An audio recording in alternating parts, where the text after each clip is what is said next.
এবার নির্বাচনে প্রার্থী হচ্ছেন নায়িকা পলি এবং জয়ের ব্যাপারে শতভাগ আশাবাদী।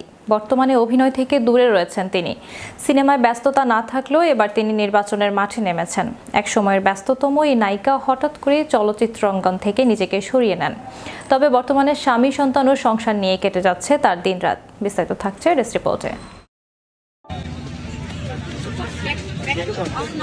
এবার নির্বাচনে প্রার্থী হচ্ছেন নায়িকা পলি এবং জয়ের ব্যাপারে শতভাগ আশাবাদী। বর্তমানে অভিনয় থেকে দূরে রয়েছেন এই নায়িকা।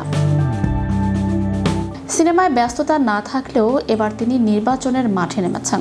এক সময়ের ব্যস্ততম এই নায়িকা হঠাৎ করেই চলচ্চিত্রাঙ্গন থেকে নিজেকে সরিয়ে নেন। তবে বর্তমানে স্বামী সন্তান ও সংসার নিয়ে কেটে যাচ্ছে তার দিনরাত।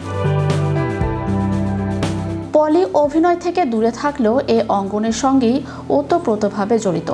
এই অভিনেত্রী বাংলাদেশ ফিল্ম ক্লাব লিমিটেডের 2026-27 সালের নির্বাচনে প্রতিদ্বন্দ্বিতা করছেন। জয়ের ব্যাপারে শতভাগ আশাবাদী পলি। তিনি বলেন, আসন্ন ফিল্ম ক্লাব নির্বাচনে সদস্য পদে প্রার্থী হয়েছি। আপনাদের ভালোবাসা, দোয়া ও একটি মূল্যবান ভোটই আমার এগিয়ে চলার শক্তি। সম্মানিত ফিল্ম ক্লাব সদস্যবৃন্দ, আপনাদের সক্রিয় সমর্থন ও একটি ভোট দিয়ে আমাকে জয়যুক্ত করার অনুরোধ জানাই।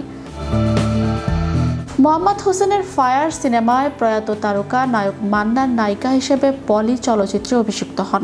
এই সিনেমার মাধ্যমেই আলোচিত হন তিনি। এরপর পলি 113টি চলচ্চিত্রে অভিনয় করেন। মান্না, রুবেল, অমিত হাসান, শাকিব খান সহ সে সময় প্রায় সব নায়কের সঙ্গে জুটিবদ্ধ হয়ে অভিনয় করেন এই নায়িকা। 13 বছরের ক্যারিয়ারে তিনি প্রায় 113টি চলচ্চিত্রে অভিনয় করেছেন। ঢালিউডের প্রায় সব জনপ্রিয় নায়কের বিপরীতেই কাজ করেছেন তিনি। বর্তমানে পলি ঢাকার গুলশানে বসবাস করেন।